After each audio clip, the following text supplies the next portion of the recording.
Welcome everyone to today's webinar, Unlocking Hidden Value in Mine Operations Data, the Business Intelligence Challenge. My name is James Carter. I'm responsible for webinars and education programs at Wenco, and I'll be your host and moderator today. Today's speakers are Eric Winsborough, Executive Vice President of Strategy, and Simran Walia, Business Intelligence Product Lead for Wenco International Mining Systems.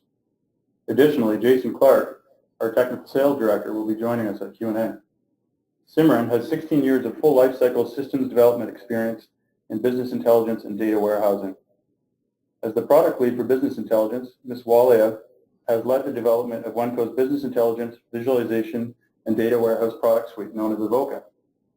Prior to joining Wenco, Simran was instrumental in overseeing the delivery of a broad array of business intelligence and data warehousing projects globally as a senior BI analyst for the University of British Columbia and various roles with Cisco and Oracle.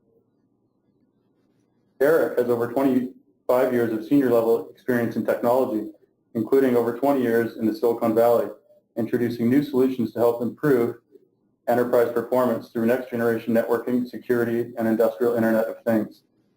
Prior to Wenco, Eric was the CEO of Distrix Networks, a company that developed secure next generation sensor networks for the U.S. government and industrial customers worldwide. Eric was also the CEO of Shadow Networks, an advanced cybersecurity company using software-defined networks to deceive attacks that were already operating inside government and enterprise networks. Eric has successfully brought many new solutions to market, including Symantec's flagship product, enterprise security product line and Cisco's voice over IP unified communication solutions. As Vice President of Product Marketing for McAfee, he conceived and launched Total Protection Solutions, the company's most successful offering to date. Eric is a sought-after thought leader on industrial IoT and IT security and has been a keynote speaker for many organizations including the Department of Homeland Security, U.S. Secret Service, IoT World, and has a TED Talk on cyber espionage. He majored in engineering physics and economics at McMaster University in Canada and has an MBA in international business from the Institute of International Studies in Japan. Welcome, Eric. Thank you, James. And thank you everyone for joining us online today. We have over 150 registrants, so obviously the topic of extracting unrealized value in mine operations data is an important one. Over the next 45 minutes, our discussions will be divided into three parts. First, I will speak about Wenco as a company, our people, and portfolio of solutions that focus on data interoperability. Simran will then discuss the challenges mining customers face with data and our approach to mining business intelligence to help solve those problems. And finally, and most importantly, we will discuss several real-life use cases, including gold, coal, and other mining customers on multiple continents where we are helping them extract unrealized value in mine operations data.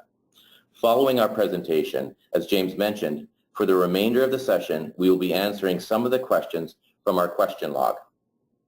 So first, about Wenco. Wenco has over 30 years of experience in fleet management and mining technology, with 150 customers across the globe and growing. Our technology solutions are designed for data interoperability, open architecture, and ease of use, which I'll discuss shortly. Our people are obsessed with providing outstanding support and helping customers extract maximum value from their operations. Now, while we are a Hitachi Group company with headquarters in Vancouver, Canada, and while we have over 30 years of experience in mining, Hitachi has over a century. In fact, the company was founded creating technology in copper mining. Our association with Hitachi helps us create world-leading solutions in digital mining and the industrial IoT, including the leading visionary ranking in the Gartner Magic Quadrant for the industrial Internet of Things. Now next, about our people. As I mentioned, Wenco employees are obsessed with customer satisfaction and helping them extract unrealized value. Extracting unrealized value is quite literally the bottom line of the company's mission and vision statements posted across every Wenco office worldwide. Wenco employees talk daily about how we can increase productivity, reduce costs, and create value for customers. Now, fundamental to creating value is our technology approach around data interoperability and open architecture. Customers have regularly told us that they need actionable data to help extract value from any mining. With that in mind, our portfolio is designed around data interoperability, open platforms. Our core offering of fleet management and precision machine guidance allow data to be shared between systems, enabling improved performance and better decision-making with data. Our data interoperability feeds up into the rest of our portfolio, such as our safety V2X collision avoidance systems, and into our maintenance and asset health solutions known as ReadyLine. Predictive maintenance and asset health is an important use of data for mining customers, so we'll touch on that use case later in the presentation, and we'll be dedicating our next webinar in the coming months entirely to that topic. But for today, our primary focus is on how all of this data can be fed into our mining business intelligence platform known as Avoca.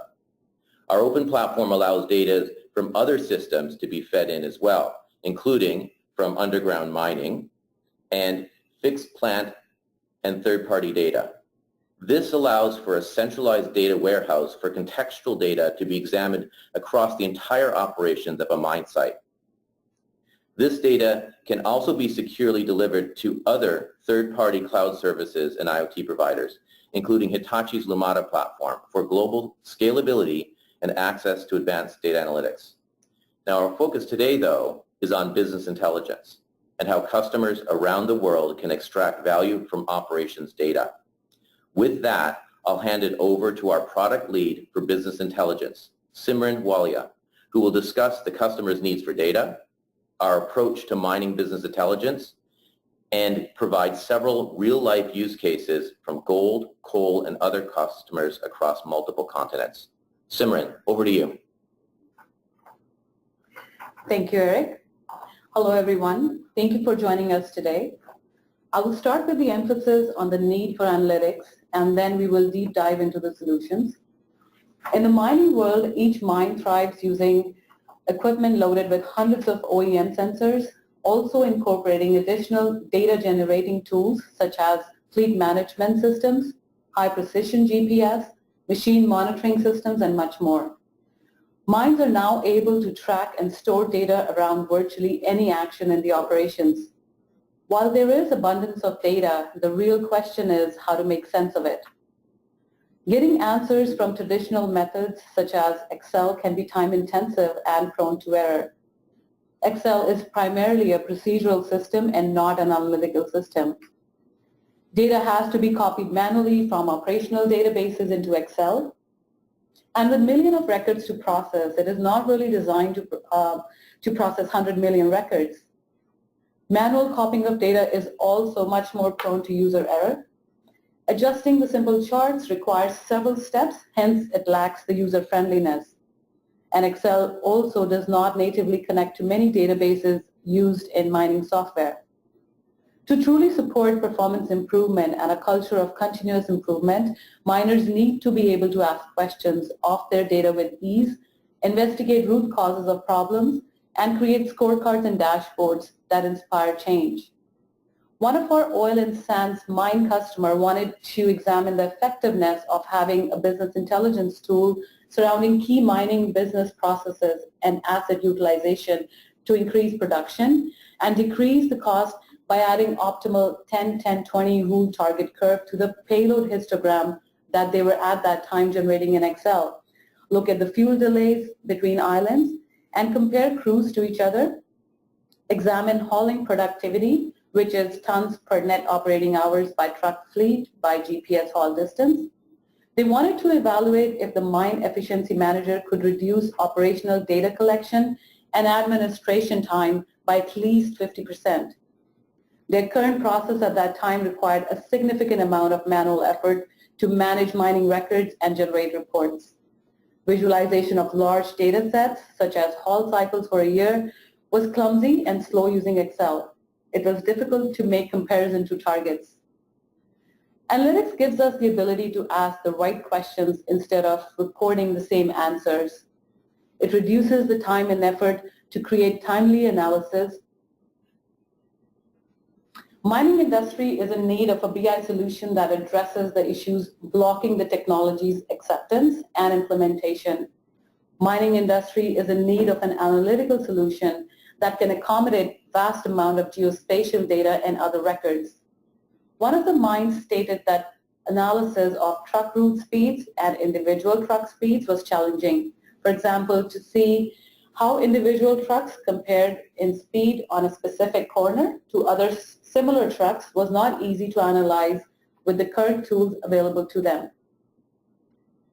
Our oil and sands client I talked about earlier highlighted data management problems they were facing at their mine, like missing data, they had unclean data, they had silos of data that was not combined. It took time to combine tables when performing an analysis. Perfect clean data was a challenge, so filters were used to minimize the static. Well, the reasons of missing data or incorrectly recorded data were numerous. For example, WIMS systems that are not working properly, poor radio network coverage, GPS problems, etc. It was not possible to report on positional data going back more than 90 days because data was purged, so they were seeking a solution that was capable of trending and data analysis of larger data sets beyond the 3-month mark. Data warehousing is a solution for problems like these, where it is possible to merge information from as many data sources as needed, for example, financial data, maintenance data, weather data, ERP data. Data is organized in an easy-to-use, reporting-friendly manner in a star schema approach for the technical savvy people on the webinar today in the data warehouse. Commonly used calculations can be pre-aggregated in the data warehouse for speed, and that is another advantage the data warehouse offers. Another part of the problem that this mine stated was data archiving to report on large number of records. Historical transactions are not purged from the data warehouse after 2 years. Data warehouse is capable of maintaining all history for trend analysis. Data warehouse also eliminates the problem around data quality. It ensures data quality whereby data is validated and cleansed during the load into the data warehouse. Data issues are recorded for analysis as well. Exception handling rules can be designed and put in place to ensure reliable quality data is available for reporting and analysis. The data warehouse ideally then feeds into a series of web-based dashboards that show the mine's KPIs and their patterns. Maps, charts, and other visualizations can be developed to create a link between equipment, activities, geography, and other factors on site. Wenco has gone about and created a business intelligence suite called Avoca to address the needs of the mining industry, which offers the data aggregation, data integration, storage, and analysis functions of a business intelligence platform specifically built for mining. I'm going to talk a little bit about a good practice of developing a data warehouse or the qualities of a data warehouse. It has to be subject focused, which means the data should be organized around major subjects like operations, equipment utilization, production, and performance. The data is integrated in a data warehouse, which means the data is constructed by joining multiple heterogeneous data sources with data cleansing rules applied and the integration techniques applied. The data warehouse is non-volatile, which means it's a physically separate source of data. It's a single source of truth which is read-only, so the data cannot be manipulated by the users or written back to it. Data warehouse is time variant, which means it stores data for a longer period of time, offering insights into the historical measurement and trends. This is one of the examples I would like to share with you. One of the gold mines wanted to compare hauling operators for comparable haul cycles to identify good performers and those that may need further training. To accomplish this, a standard box and whisker chart was designed showing haul cycles for an operator and how they compare to comparable haul cycles. Each dot represents a haul cycle and an operator's performance for comparable haul cycles. What is a comparable haul cycle? A comparable haul cycle is All the haul cycles that start and end at the same location are loaded by the same excavator, are for the same size of hauler, and are on the same day. The chart compared the average for that operator for a given comparable haul cycle with other operators for the same comparable haul cycle. In this case, they eliminated the cases of less than 50% or more than 150% difference as outliers where something else was going on. They also eliminated cases where operators have done less than 40 loads on the comparable haul cycle. The end result is that the operators on the left side of the chart are doing well. That means less time is spent in hauling, dumping, and returning than comparable operators. And the operators on the right may need further training because they're taking longer. Because you can hover over any point to identify what was the comparable haul cycle, they see on what routes or equipment an operator tends to be having the most issues.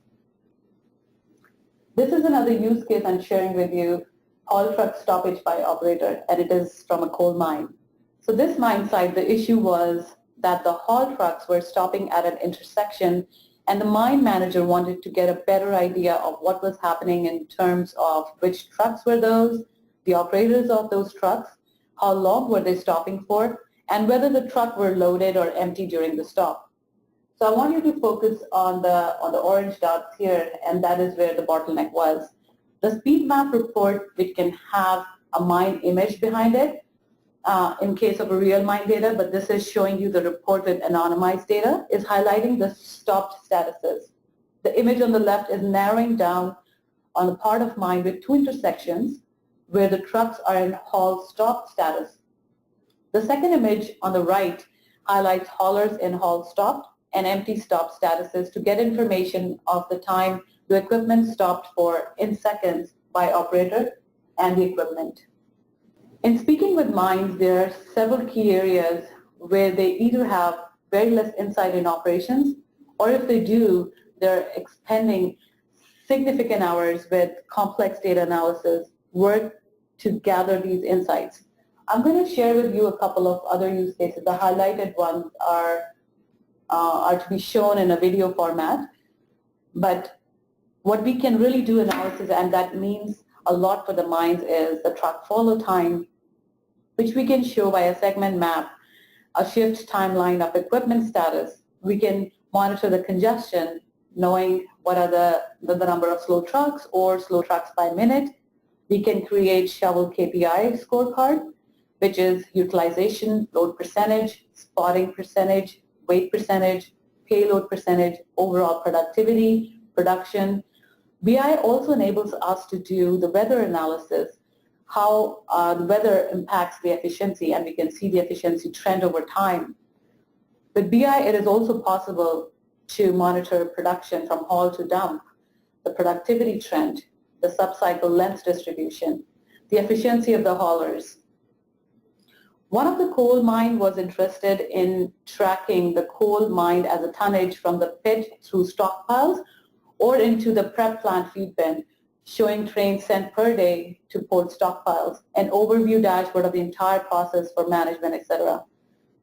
Another gold mine in South America had a scenario where all equipment operated and maintained by the mine had a targeted number of hours to operate between stoppages for preventative maintenance.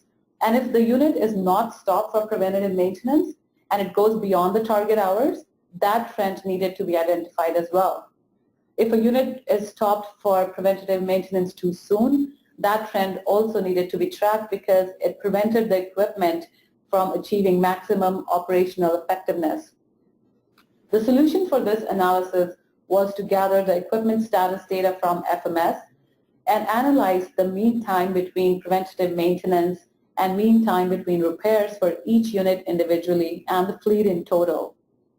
This offered some view of how healthy a unit was, if it was being abused, or if enough time was allowed for preventative maintenance or repairs.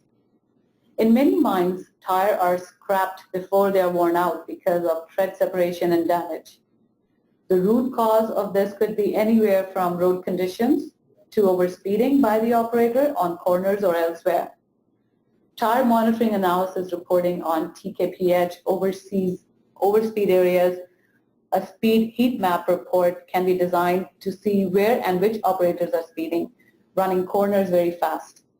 Monitoring this can reduce truck downtime for tire repairs and increase the overall life of an equipment. What you see here is an example of the payload analysis. This dashboard compares haul cycle payload versus payload targets and the factors affecting payload.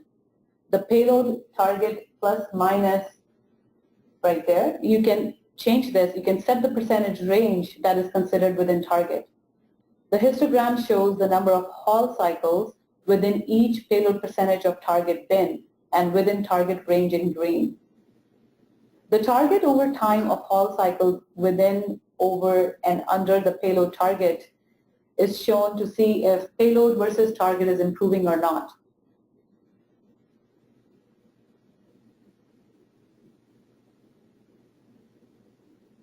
As you see, when we have made the payload target as 10%, whenever you hover over a data point, you will see a lot more information about that data point.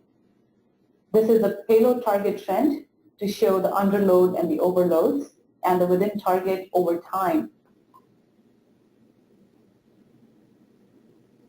The bottom charts show the percent of payload versus target for several factors that influence payload, like operator, equipment, etc. The data points in charts can be selected to highlight or filter other charts by the selected item. This is the loading unit payload target that was used, the material that was used. You can also select the payload target group. The filters on the right-hand side affect all the charts on the dashboard. So what you're seeing is just the overload data in the histogram and the payload target trend and all the charts on the bottom. You can then go ahead and select one of the loading operators to see data just relevant to that operator.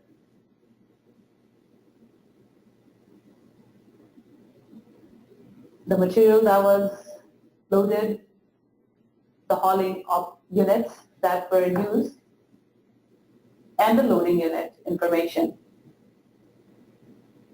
When you unclick, it goes on to the filter selection, and the dashboard has come back to the selections that are there in your filter. This example is for equipment speed, and this is to investigate the speeding equipment and operators at various map locations. This dashboard identifies equipment or operators outside of average speed ranges or expected speed at various map locations. As you see, we have just selected 55,585 items in a matter of seconds. You can select the sensor speed to even narrow down the selection out of the selected data points on the map. You may select a data point in the speed timeline chart to view the detailed map, as you're seeing on your left, of speed recordings on the selected date.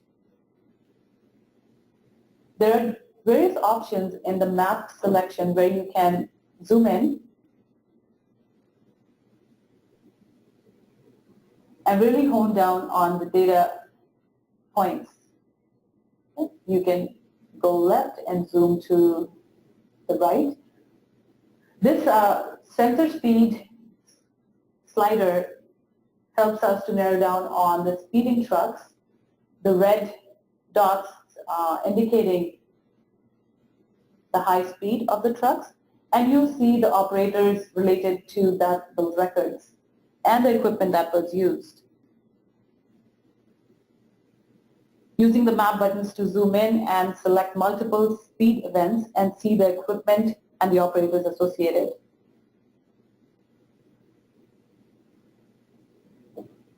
With these couple of examples, I wanted to highlight how disparate systems can be brought together to create a holistic view of operations, spot trends, and drill down the root causes affecting the mine's performance.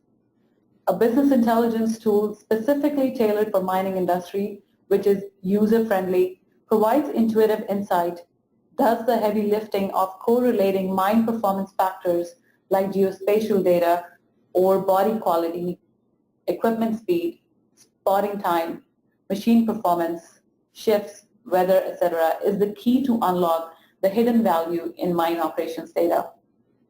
This concludes my presentation. Thank you very much for listening. Back to James. Thanks very much, Simran. So a few housekeeping items before we move to Q&A. First, please stay connected with Wenco. You can follow us on social media. We give several weekly updates via LinkedIn and Twitter, as well as Facebook. And the recorded version of this webinar will be distributed there. Please share it with your colleagues. You can always learn more about Wenco at our website, www.wencomine.com. And you'll notice on the website there is an orange feedback or customer inquiry button at the bottom that you can choose. Now we're going to proceed to questions. So, looks like there's a few questions we have here. The first one, and I think I'll address this one to Simran, what are the most common use cases we have for BI beyond the ones discussed today, and where are companies finding the most opportunity for cost savings or improvements, performance improvements? Thanks, James. What we have heard from the latest customers has been quite varied, where BI really helps at any time you want to efficiently look at large amounts of data, especially beyond the single shift, say over a quarter or even the life of a mine. Well, additionally, building dashboards that can be referenced is very good for supporting performance improvement initiatives, scorecards, and behavior change. We've had mines doing various investigation on loading. One in particular had difficulty identifying underloading despite using fleet management systems due to variability in the hauling units being paired with various shovels. They were able to build a dashboard and generate a scorecard for shovel operators, identifying loading percentage per hauling unit, and identify retraining opportunities. On the haul truck operator side, customers are doing things like identifying out-of-limit behavior by operator on a scorecard that has proven to be significantly improved and reduce downtime, component, and tire wear.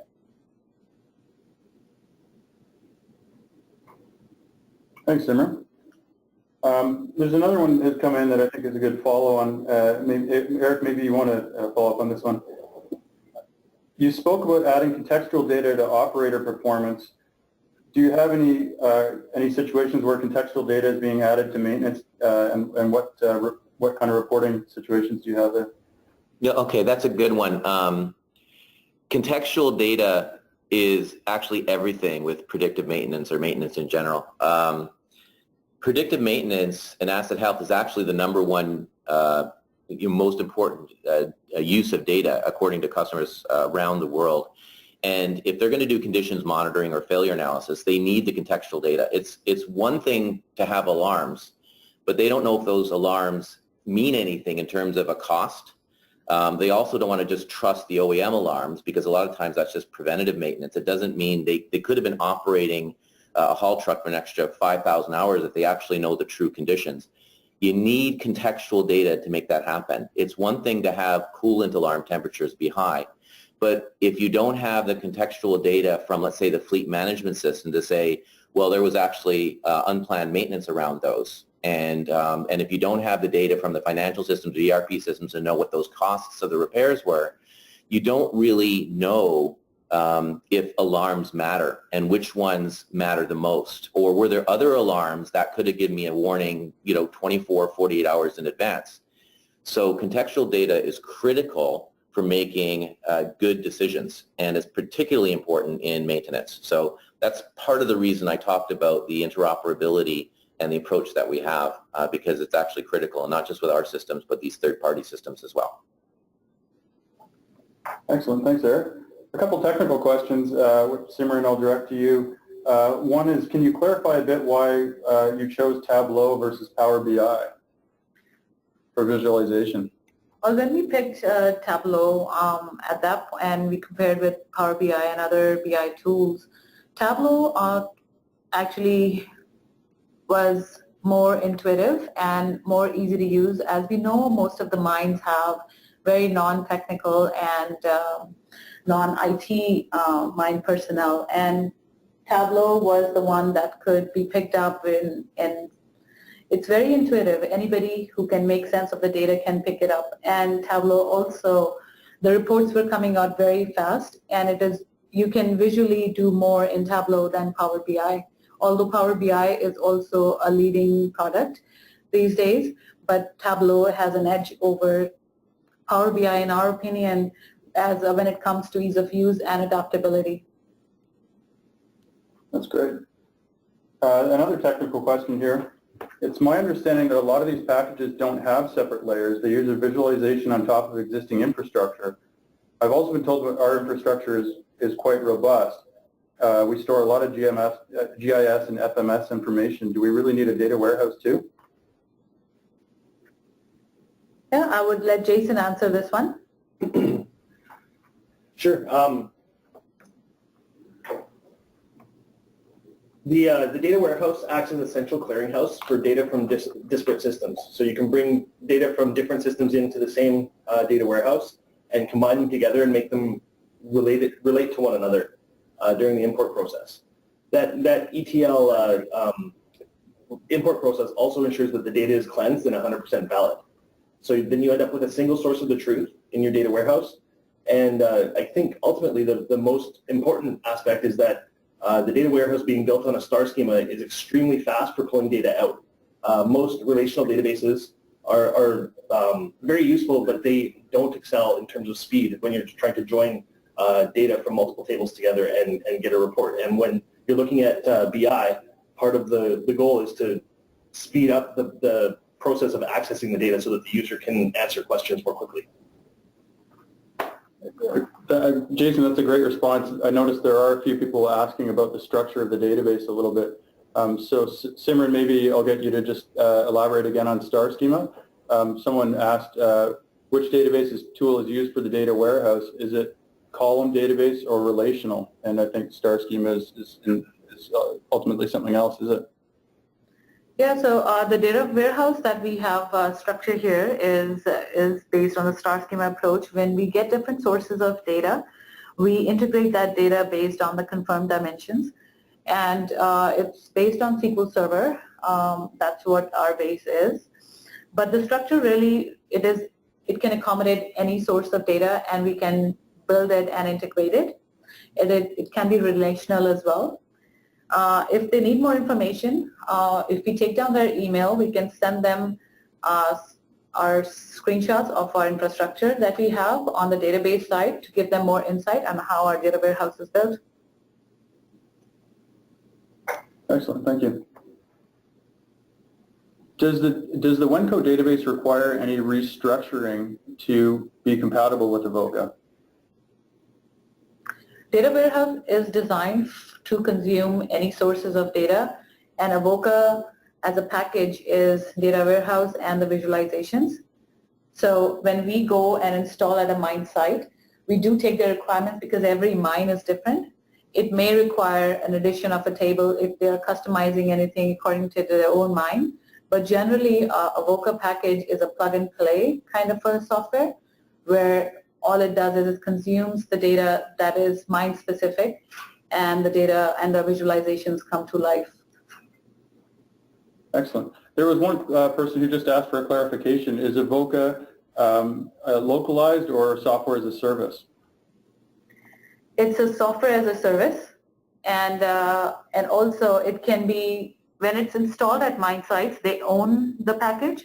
We do provide the support for it. They can customize it. They can create new visualizations. It becomes theirs. What we do is we provide quarterly updates to the package and the software. Yeah, and it's Eric, I'll add to that. This also might be sort of what's our approach.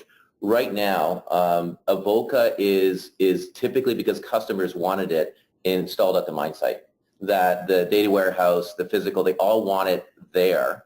There is a technical ability to put it in the cloud, but so far we haven't had our existing customers specifically want it in the cloud. There's nothing preventing us from doing it. So it depends on the customer. If they want a cloud implementation, we'd work with them to do that because we already have the designs. We're already planning on doing that.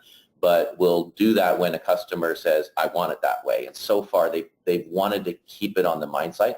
I would expect as we get more and more scalability, well, they want to have 3, 4, 5 mines. That's probably when we will do that. But it's really just customer demand. It is the direction in which we are headed. But at this point, because this product is new and even people wrapping their head around business intelligence is just coming to life. People want it localized in their mine site, but some mines are daring to think about going into cloud because they don't want to invest into the infrastructure that comes with it or into any operation that is being installed at the mine site. For some mines or some companies who have different mine sites and different geographical locations, they've started to think about going on the cloud. Yeah, and the other thing I'll add to it, sorry James, there's probably 3 answers to the same question, but part of our longer term strategy is we're even asking ourselves the questions. We're technically capable of doing dozens and dozens of mine sites and putting it in the cloud. We can handle terabytes of data already, and our structure allows us to, as Jason pointed out, pull that data rather quickly. But then we ask ourselves the question, if we go back to the interoperability slide, do we want to, because the Internet of Things and data is an ecosystem, do we want to do that, or do we want to partner with, for example, Hitachi Lumada, and say if you want a massive scale and artificial intelligence and deep analytics, do we want to do that because we're capable, or do we want to start working with partners? A lot of mine sites are actually working with other cloud providers. They're working with analytics people. They're working with Hitachi Lumada. We want to be an ecosystem play, so we really also want to figure out which choice do we want to make as this thing goes to a much larger global scale. That's great. Thanks, Eric. A question for Jason here, because I know you've addressed this one recently. Have you connected to non-Wenco fleet management systems? We have not yet, but we absolutely will. So the data warehouse is structured around operational mining data. Obviously, we've done it with Wenco's 2 fleet management systems, and we will connect it to any other fleet management system as well. Yeah, I would like to add to this. As I said, Avoca package is plug and play. It can consume data from any fleet management system. It is designed that way to accommodate data from various fleet management systems and other sources. Yeah, again, it's not a technical question, it's a paying customer question. So when customers want that, and it's a matter of let's prioritize that on the roadmap. Excellent.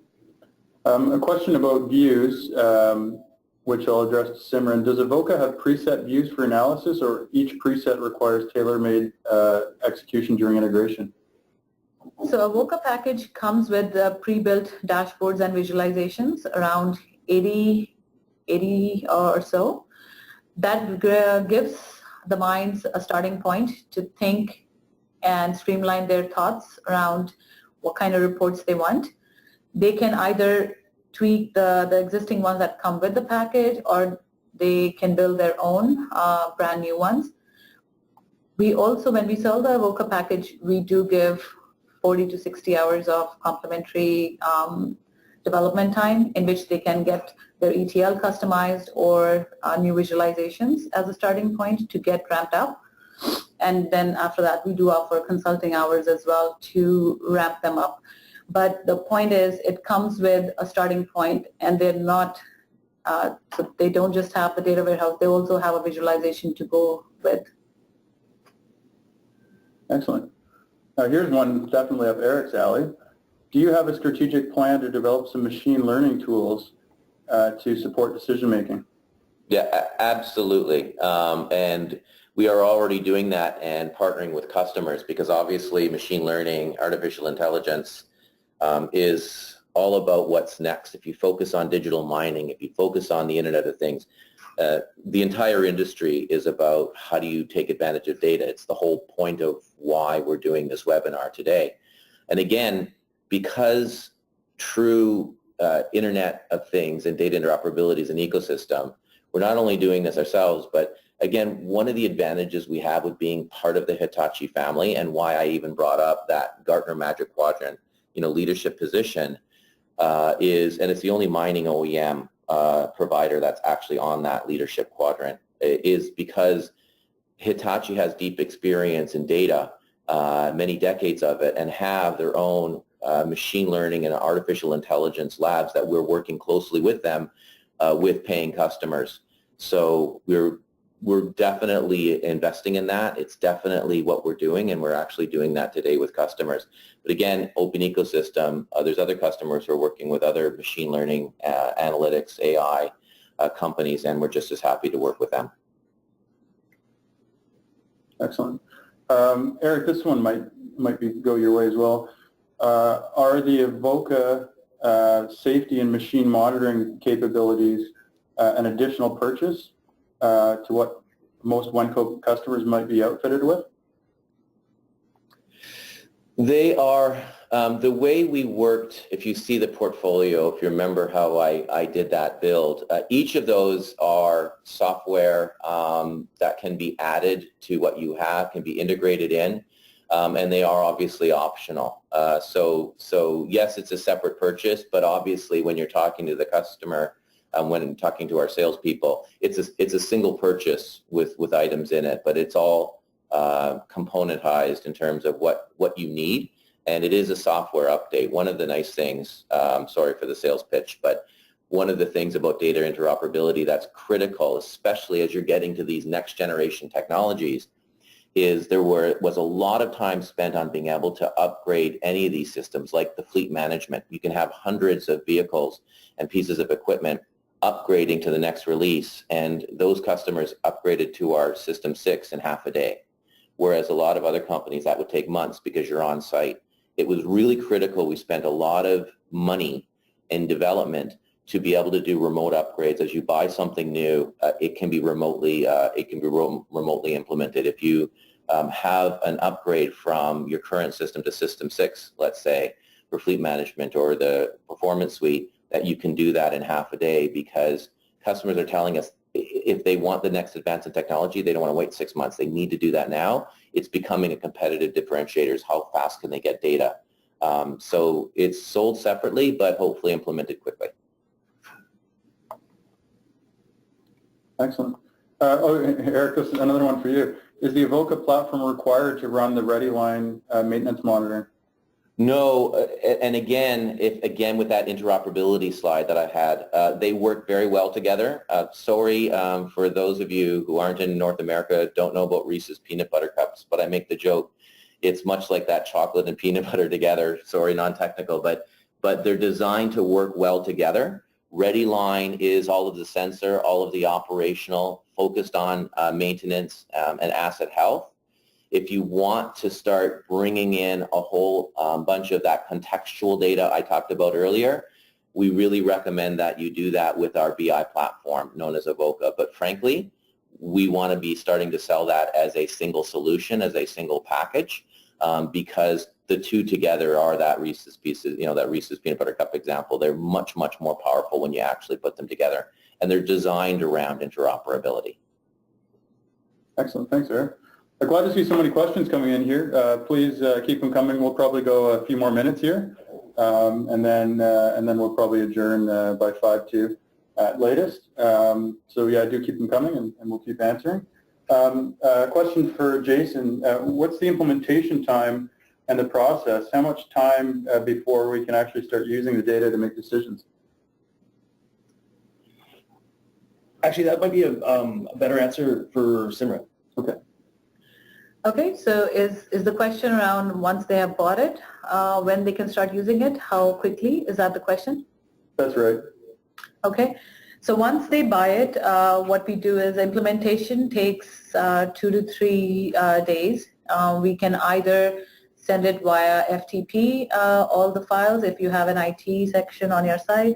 We do need a support person who will support Avoca going forward, who can learn the implementation. We handhold that implementation, or we can go on site and do the implementation and training together, or somebody can come into our office and learn how to do it and go back and train the trainees, or we can, so it's 3 days for implementation, and training is divided into 3 parts. We have to first identify who are just the users, who will be the administrators, and we train the people, and it takes around 3 days for that as well. So in 1 week, you are up and about and using Avoca for your needs with the training combined. Excellent. Thanks, Simran. Here's a good one. We have some really complex spreadsheets that we spent a lot of time to track key KPIs. Can you share your experience on transitioning any clients from custom-made Excel sheets into capabilities that work inside Avoca? Yeah, so most of the mines do use Excel right now, and how we handhold that transition is because these are custom-made reports. We do offer the complimentary hours where we help them recreate those visualizations into their own world when they buy, after they have bought Avoca. And that also gives them an insight on how to create them themselves and also new visualizations. So that handhold period or that hours is what is, we build those, recreate those reports with them and enable them to create even more themselves. But this is a common scenario. That's great. Thanks, Simran. One other question about Power BI that came through here. It says we have quite a few Power BI users that are probably power users. They're quite capable, but we like what we see here. Is there how much of a shift is it to switch from using Power BI to using Avoca? It's not a major shift. We have, usually people go for Power BI because it is a cheaper product, but it's not visualization rich as much as Tableau is. And the way we have built our data warehouse and our packages, it just becomes even more easier to understand data, and data makes more sense in this. It is not a difficult switch. It's just a matter of changing the tool. And also on the data warehouse side, the design changes a bit, but since Avoca comes with a data warehouse that is pre-built for using Tableau as a front-end tool, it's just a matter of plugging in the data. Excellent. Thanks, Simran. One last question here, and then I think we'll wrap up. Certainly, if you want to keep sending us questions, we'll be capturing them at the end. We'll be able to respond individually via email. Also, when we do wrap, please make sure you respond in the exit survey. There's also an opportunity to ask some questions there. So how does Wenco go about product development that balances visibility with actual complexity and ease of use? If you're just talking about Avoca, the way we have built the product is by researching and talking to the end clients, that is the mines. This product is not built in silos, so it understands the complexity. And if you see the pre-built dashboards that come with it, the reports are quite complex, but they tell a story of the data in a very simple way. So the complexity is not the issue. It's about understanding the complexity and visualizing it in a easy manner. I think if you break down a complex report into smaller pieces, it just becomes easier to build it one step by step. And the reports are built that way to understand a mine's mind. Yeah, and I think it's Eric, adding to that, I think that's why it's important that it's a company with experience and many decades experience in mining actually creates the BI platform. Because if you are, an IT-focused company, your Silicon Valley type company, what have you, you don't understand the complexities of mining or what matters most, right? So when we designed Avoca, and this is why Simran talked about the 80 templates, well, the 80 templates are specifically mining customer related. So that takes out some of the complexity right there. Tableau is a fantastic tool, but on its own, it isn't useful if you don't have, again, the context to the needs of mining. And that's where a lot of development time was spent. What matters? Who cares? Who's going to use it? What would they use it for? And that's why those templates got created. So that's actually how you make complex things simple. That's great. Thanks, Eric. I'm actually going to pull one more question in here because it was important. We talked a lot about kind of interoperability of the Mine Performance Suite at the beginning. And someone did ask here, you mentioned that Wenco is an open platform. Can you mention a few other platforms that you're compatible with? And I'm going to give this one to Jason, actually. Sure. So Wenco being an open platform, that's been a philosophy of Wenco's for 30 years. we built on Windows, obviously, and our database is an open SQL Server database. So I'm speaking more from the fleet management side. Customers own their data. The computers that we use on onboard equipment are components off the shelf, which means that they're basically Windows computers. We're not going to corner customers into using one specific platform. So interoperability is really sort of baked in throughout all of Wenco's products. Yeah, I'm going to add in a strategic thing for any of those that are on the call and are doing planning for the next 10, 15 years. They know that mining industry is changing. It's data-centric. You know, the issue that I've seen in 25 years, and not just in mining, but I see it in mining too, is there's two philosophies from the vendors. One, I'm going to be proprietary. I'm going to make things work for myself. I'm going to make things work with our own data, with our own sets, with our own products. And it's going to be fantastic. And in fact, I may not quite share all of that information from anybody, you know, third party. That is in my mind, a failing strategy, because the Internet of Things and data is about ecosystem. You're not going to have a one-size-fits-all. You're going to have multiple components. And a lot of vendors are thinking only of how do I make our data work within our set. The winning solution is really the open system. You know, APIs, openness to share data to somebody else, openness to take data in. That's really Hitachi's philosophy and Wenco's philosophy. And I think that's a winning one for the future, because all of the customers we've been dealing with when we implement these BI solutions or the predictive maintenance solutions is they're a bit frustrated because of the work they have to do to make all of these different types of equipment and systems, you know, share data. And that's probably not a winning strategy down the road. So I think that's an important decision factor. It's not doing what you did for the past 10, 20 years. It's what are you going to do for the next 10, 20 years that I think matters. That's fantastic. Thanks, Eric. Many thanks to Simran, Eric, and Jason, and a big thanks to our audience today for taking your time to join us. Thanks very much, everyone. Have a wonderful day.